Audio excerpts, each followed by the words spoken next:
Natalie's phone buzzed as she helped a longtime customer pick out a silk scarf at her boutique. He glanced at the screen. Ethan. Her husband. A cold shiver ran down her spine as she unlocked her phone and read the message. I'm leaving you. Moving to Miami with my 20-year-old girlfriend. Oh, and I emptied our joint account. Haha. Natalie blinked. Her fingers gripped the phone tighter, but they didn't shake. Her heartbeat remained steady, her breathing even. No shock. No tears like in the movies. Beside her, Mrs. Linda, one of her regulars, was admiring the emerald green silk scarf. Natalie forced herself to focus, offering the same warm, polished smile she always did. This color is perfect for you, Mrs. Linda. It'll pair beautifully with that cream dress you bought last week. Her voice was smooth, unwavering. No one would have guessed that just moments ago her 12-year marriage had been obliterated by a single text message. When Mrs. Linda finally left, her purchase wrapped in signature silver paper, Natalie lowered her gaze back to her phone and typed just 2 words. Good luck. She slid the phone back into her pocket and locked up her boutique for the night, her expression calm, composed. Ethan was probably grinning, picturing her in tears, shattered by his betrayal. But he was wrong. The signs had been there for months. The late nights at work that didn't match his paycheck, the sudden password changes, the newfound obsession with the gym, the expensive dinners for 2 on nights he had sworn he was working late. 3 months ago, when she found one of those receipts, Natalie hadn't cried. Instead, she had quietly opened a separate bank account and started shifting her personal savings. A week later, when Ethan had suggested merging their accounts to simplify things, she had cheerfully agreed, while making sure to leave just enough in their shared account to keep him from getting suspicious. He thought he was clever. But really he was just predictable. Her phone buzzed again. Don't bother begging. Samantha and I leave tomorrow. I'll send for my things later. Samantha. Natalie smirked. She remembered the girl, the new receptionist at Ethan's office. At last year's Christmas party, Natalie had noticed the way Samantha laughed too loudly at Ethan's jokes, the way her hand lingered on his arm when she thought no one was watching. Too young to see the pattern. Too naive to realize that men like Ethan always repeat themselves. Today she was the love of his life. Tomorrow she'd just be another name on the list. Natalie didn't respond. Instead, she dialed her lawyer, the one she had quietly consulted 2 months ago after finding hotel charges on their credit card statement. It's time, she said calmly. On the other end, her attorney's voice was steady. The paperwork is ready. I'll file it first thing in the morning. Would you like us to have him served in Miami? Natalie tilted her head in thought. No rush. Let him think he's won first. Another text from Ethan came through, this time laced with mockery. I know this must be hard for you. You're not getting any younger after all. At least you have your little shop to keep you busy. Natalie chuckled. Little shop? The boutique she had built from scratch? The one that made more money than Ethan's middle management job? The one she had deliberately kept separate from their joint finances? She poured herself a glass of wine, the expensive one she'd been saving for a special occasion. This qualified. Tomorrow, Ethan would find out that his credit card had been flagged for fraud and his flight tickets had been cancelled. Their joint account? Frozen. The house he thought was theirs. Always in her name. He thought he held the power. But the real game had only just begun. And this time, Natalie was the one holding all the cards. Natalie sat in her boutique's office, sipping her wine slowly, letting the rich taste settle on her tongue. The message from Ethan still lingered on her phone screen, his arrogance practically dripping from the words. At least you have your little shop to keep you busy. She almost laughed. Little shop? This boutique had started as a dream, something she had built from scratch. Ethan never understood it. He had dismissed her long hours, mocked her attention to detail, and rolled his eyes whenever she talked about expansion. But the numbers didn't lie. Her business was thriving. It had surpassed his middle management salary years ago. And the best part? She had kept every penny of it separate from their joint finances. She swirled the wine in her glass, watching the deep red liquid catch the light. She had always trusted her instincts, and those instincts had been screaming at her for months.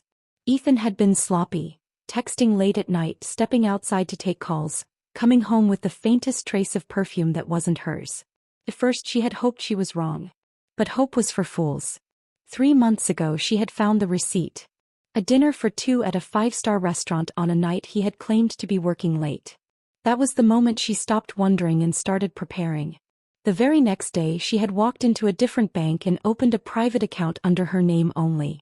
Slowly, discreetly she had begun transferring her personal savings. She had done the math. If she moved everything at once, Ethan might notice. But if she moved small amounts over time, he would never think twice. A week later, when he suggested merging their accounts to simplify things, she had smiled sweetly and agreed. She even let him believe he was in control. He thought he was so clever, so sneaky. She had played along. Let him think he was winning. All the while she was keeping meticulous records.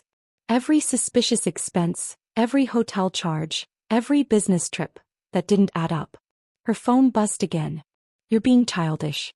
Samantha and I are leaving tomorrow. Just accept it and move on." Natalie smirked. Oh, she had moved on. Months ago.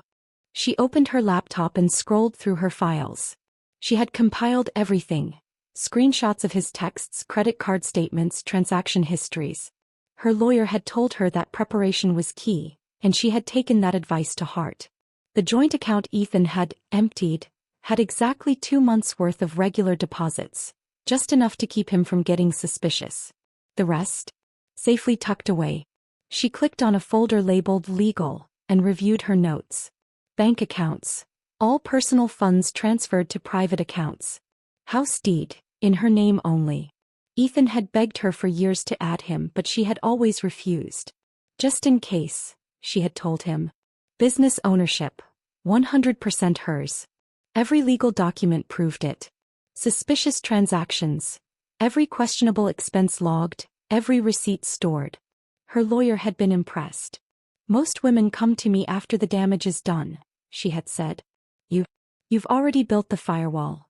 Natalie closed her laptop and exhaled slowly. Tomorrow Ethan would wake up thinking he had won.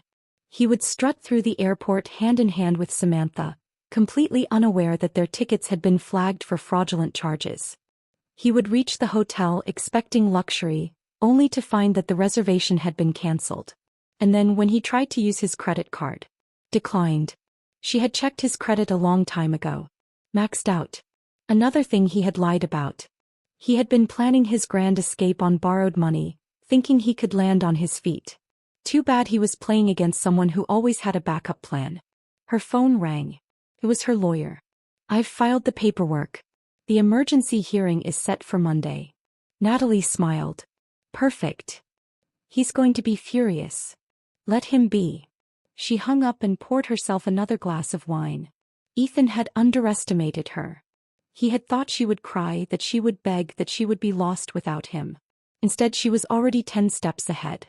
By the time he realized what had happened, it would be too late. Natalie unlocked her boutique early that morning, the soft chime of the bell above the door welcoming her to another day. The scent of fresh leather and perfume lingered in the air as she took a deep breath and let the morning light filter through the large glass windows. It was a normal day. For her. But for Ethan, today was the beginning of his downfall. As she arranged a display of luxury handbags, her phone began to buzz incessantly.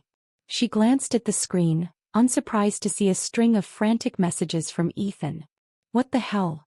My card isn't working. The airline says our tickets got cancelled. The hotel just called. Our reservation is gone. What did you do?" Natalie smiled to herself, setting the phone aside without responding. While she was enjoying the start of her day, Ethan was in full-blown panic mode. At the airport, he and Samantha had arrived, suitcases in tow, ready for their new life in Miami. Ethan had strutted toward the check-in counter, flashing his first-class ticket as if he had already won. But then came the first shock. "Sir, I'm sorry, but your tickets are invalid," the airline employee said, her voice professional but firm. Ethan frowned. "That's impossible. Check again." The employee clicked away at the keyboard, then shook her head. "The payment method used for the tickets has been flagged due to a dispute. I'm afraid the reservation has been cancelled." Ethan's stomach twisted. A dispute? He knew exactly what that meant. Trying to stay composed, he pulled out another credit card. Samantha watched as he inserted it into the payment terminal, her arms crossed impatiently. Declined. He tried again. Declined. His throat went dry. He reached for his phone, quickly opening his banking app. His joint account with Natalie? Frozen. His personal credit cards? Maxed out. Samantha tapped her foot, irritated. Ethan, what's going on? Just a small issue, he muttered, his fingers slick with sweat as he frantically called the hotel. Sir, I'm sorry, but your reservation at the Royal Palm has been cancelled due to a payment dispute. That's ridiculous. Ethan snapped. I already paid for that room. I understand, sir. However, the charges have been reversed. If you'd like to book a new room, we require full payment up front. But Ethan had no money. Samantha sighed, scrolling through her phone. So what now? Because this sure as hell isn't Miami. Ethan clenched his jaw. He had planned everything, his grand exit, his new life, his fresh start. But there was one thing he hadn't planned for. Natalie fighting back. She had been one step ahead of him the whole time. In a last-ditch effort, Ethan dialed her number, expecting her to pick up, expecting her to yell or cry or beg for an explanation. Instead, he got nothing but a busy tone. Natalie was done with him. A few hours later, Natalie's phone rang again. This time it wasn't Ethan. It was his mother, Linda. Natalie, sweetheart, she began, her voice gentle but hesitant. Ethan says you're making things difficult for him. He told us you froze all the accounts, canceled his hotel. He says you're just being spiteful. Natalie continued adjusting the boutique's window display, unfazed. Did he also tell you how he emptied our joint account? She asked, her voice calm. Or how he booked first-class flights with his mistress using our credit card? Or how he laughed about it in a text message? Silence. Then a deep sigh. He may have exaggerated some things, Linda admitted. Exaggerated is an understatement, Natalie said, shaking her head. I appreciate the call, Linda, but my lawyer has advised minimal contact with Ethan and his family. I think that's for the best. Linda didn't argue. She simply sighed again. I suppose you're right. Later that afternoon, Ethan's sister, Jessica, sent Natalie a message. We didn't know the whole story. Ethan made you sound like a control freak, like you were suffocating him. But after seeing his texts, after seeing him laugh about draining your account, we get it now. I'm sorry for believing him. Natalie read the message, her lips curling slightly. It was too little too late. She had spent years being the supportive wife, the understanding partner, the one who sacrificed. Ethan had repaid her by turning his family against her, by making them believe she was the problem. No. They were seeing the truth for themselves. Meanwhile, Ethan and Samantha were stuck in a dingy motel near the airport, a far cry from the luxury beachfront hotel they had envisioned. The tension was palpable. Samantha, once thrilled by the excitement of their affair, was starting to question everything. Ethan, she said that evening, arms crossed, what's the plan now? Because I didn't sign up for this. Ethan, now fully realizing his predicament, had no answers. He was broke, jobless, and trapped. By the end of the week, Samantha packed her bags and walked out, leaving Ethan alone in a cheap motel, drowning in regret. As for Natalie, she poured herself another cup of coffee, feeling lighter than she had in years. The boutique was thriving. Her finances were protected. And Ethan? He was no longer her problem. Her lawyer called with an update. We've officially frozen all shared assets. Ethan will be served with legal documents at his new address. Natalie smiled. Good. She had won. Not by playing dirty. Not by seeking revenge. But simply by being smarter. More prepared. No. Freer than she had ever been. Natalie sipped her morning coffee, stretching out in her boutique office as the soft hum of business surrounded her. A week had passed since Ethan realized that he had lost everything. Her phone still buzzed with his angry messages, but she no longer bothered to open them. He could rant, he could curse, he could beg. None of it mattered. The damage had already been done, and he had done it to himself. Ethan had thought he could drain their joint account and walk away victorious, starting fresh in Miami with Samantha. He had envisioned a life of luxury, far removed from Natalie and the mundane life he had abandoned. But reality had other plans. When he and Samantha had arrived at the airport, eager to board their first-class flight, they were met with an unexpected reality. Sir, I'm sorry, but your tickets are invalid, the airline employee informed him, her voice polite yet firm. Ethan frowned, leaning forward. That's impossible. Check again. The employee typed a few more times, then shook her head. The payment method used for this booking has been flagged due to a dispute. I'm afraid the reservation has been cancelled. Ethan's stomach twisted. He pulled out another card, his hands slick with sweat, and inserted it into the terminal. Declined. His jaw clenched. He tried another. Declined. Samantha's arms crossed. Ethan, what's going on? Just a mistake, he muttered, fumbling for his phone to check his banking app. His heart nearly stopped when he saw the notification. Joint account? Frozen. Credit cards? Maxed out. Panic set in. He immediately called the hotel in Miami, desperate to salvage something. Sir, your reservation has been cancelled due to a payment dispute, the receptionist informed him, her tone professional but detached. What? Ethan nearly shouted. But I already paid for that room. I understand, sir, but the charges have been reversed. If you'd like to book again, we require full payment up front. He gritted his teeth. But he had no money. Samantha's sigh was audible. So what now? Because this sure as hell isn't Miami. Ethan had no answer.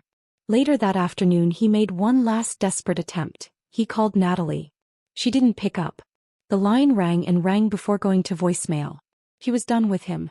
A few hours later his mother Linda called Natalie. Natalie, sweetheart, she began, her voice hesitant. Ethan says you're making things difficult for him. He told us you froze his accounts, cancelled his hotel. He says you're doing all of this out of spite. Natalie adjusted a handbag display, her expression unreadable. Did he also mention how he emptied our joint account? She asked calmly. Or how he booked flights and hotels for himself and his mistress using our credit card?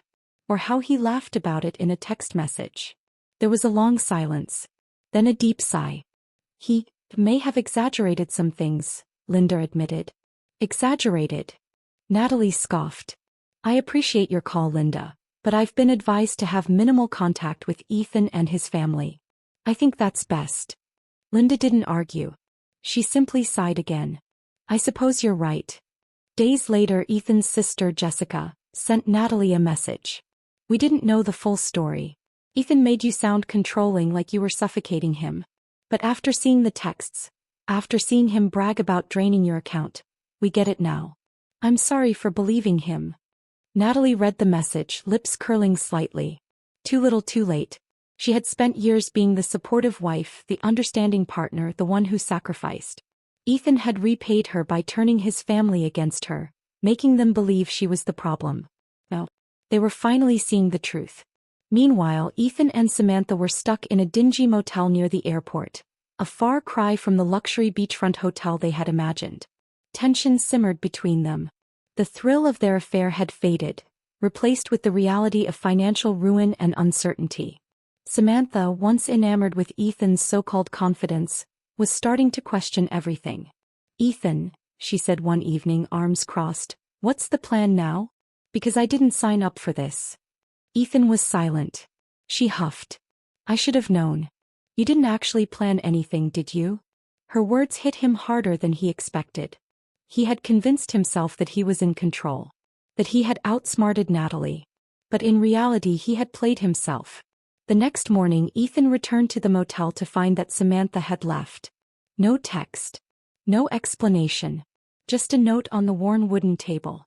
You have nothing to offer me. I need a real man, not a failure. Ethan crushed the note in his fist, but it didn't change the truth. Samantha was gone. With nowhere else to turn, Ethan called his mother, expecting comfort. Instead, he was met with cold reality. Ethan, you need to take responsibility for what you've done, Linda said firmly. Mom, what are you talking about? I'm struggling here. You have to help me. Like the way you helped Natalie? Her voice was sharp. I read your messages. I saw you laughing about draining her account. Do you even realize how much damage you've caused? Ethan clenched his jaw. Mom, you can't just abandon me. I'm your son. No, Ethan. Linda sighed. You're not the man I once believed in. The call ended with empty silence. No money. No girlfriend. No family. Ethan tried to return to his old job, but his company knew about his scandal with Samantha. Instead of a warm welcome, he was demoted, his salary slashed. For a man who once thought he was untouchable, the fall was brutal. Meanwhile, Natalie thrived. Her boutique expanded, her life flourished. Ethan had no choice but to move back home, sleeping in his childhood bedroom, a 45-year-old man who had lost everything. And that's when it finally hit him. Natalie hadn't destroyed him. He had destroyed himself. Natalie stepped into her boutique, the morning light streaming through the glass windows, casting golden reflections onto the polished marble floor. The quiet hum of the city outside felt different now, lighter, freer. It was as if the world had shifted, aligning itself with her newfound sense of purpose. 4 months had passed since Ethan had destroyed himself, and in that time she had transformed from a woman scorned into a woman unstoppable. Her boutique wasn't just surviving, it was flourishing. Ethan's absence had not left her broken. In fact, it had done the opposite. Without the weight of his deception, his condescension, his constant presence in her life draining her energy, she had rediscovered who she truly was. There were no more nights spent waiting for a husband who never came home on time. No more anxiously checking his phone bill. No more pretending not to notice the distant look in his eyes, the way he had slowly disengaged from their life together. Instead, she had spent the past few months rebuilding, expanding, and thriving. Her phone buzzed. Her lawyer. Natalie, I have good news. Ethan has officially dropped all his appeals. The court rejected his final attempt at claiming anything from you. She let out a slow breath, letting the words sink in. So it's over. Yes. Everything is yours now. The boutique, the house, everything. A slow, satisfied smile spread across her lips. Ethan had fought, desperately trying to claw back any semblance of control, but he had no case. He had ruined himself. She was standing at the top. A few months after the divorce, her boutique expanded into a second location. Her business had always been successful, but now it was something more than that. Women came in not just to shop but to connect, to support, to be inspired. You're such an inspiration, a young woman told her at the register one afternoon. You proved that women don't just survive betrayal. We thrive. Natalie felt warmth spread through her chest. She hadn't set out to be anyone's role model. She had simply refused to let one man's betrayal define her. Her story, once a painful lesson in heartbreak, had become a testament to resilience, strength, and triumph. And Ethan? He had become nothing. The last she had heard, he had been forced to leave his job. After being demoted, he had tried to hold on, tried to salvage what little dignity he had left, but his co-workers had seen the truth. They whispered about him in the hallways. They knew his story, and not in the way he wanted them to. The charming, confident man he had once pretended to be was gone. No one respected him anymore. No one wanted to work with him. Eventually, he had no choice but to walk away, leaving behind a career that had once defined him. No job. No income. No future. Samantha, the woman he had so eagerly abandoned his marriage for, had moved on to someone with real stability. Natalie had seen it on social media. Samantha, once wide-eyed with excitement at the prospect of running away with Ethan, was now in a new relationship. A relationship that looked stable, secure, and normal. She had found another man, one who had something to offer, and left Ethan behind without a second thought. And Ethan? He had nothing left. One morning, as Natalie was unpacking a shipment of luxury handbags, her phone buzzed again. A message. Not from Ethan. From Jessica, his sister. I know you probably don't care, but Ethan had to move back in with our mother. He has nowhere else to go. Natalie stared at the message for a moment. There was a time when she would have felt something, pity, maybe even anger. No, he felt nothing at all. She simply set her phone down and continued working. Ethan was no longer her problem. The past no longer had any hold on her. She had moved forward, stronger, smarter, and more successful than ever. And she wasn't stopping anytime soon. At that moment, a young woman approached her. She looked nervous, but her eyes were filled with admiration. Natalie, can I ask for your advice? She said hesitantly. I want to start my own business, but I'm afraid of failing. Natalie saw a glimpse of herself in the girl. Once upon a time she had been that woman, unsure, hesitant, afraid of taking risks. But now she knew better. She smiled warmly, placing a reassuring hand on the girl's arm. Don't be afraid, she said gently. Failure only happens if you quit. Prepare well, trust your instincts, and always remember, no one can take anything from you unless you let them. The girl nodded, her nervousness replaced with quiet determination. Natalie knew she had done more than rebuild her life. She had become a symbol of resilience, a living proof that betrayal doesn't define you, how you rise after it does. She turned back to her celebration, raising her glass in a silent toast to herself. Not to Ethan. Not to revenge. But to her future. Because for the first time in a long time she knew, the best was yet to come.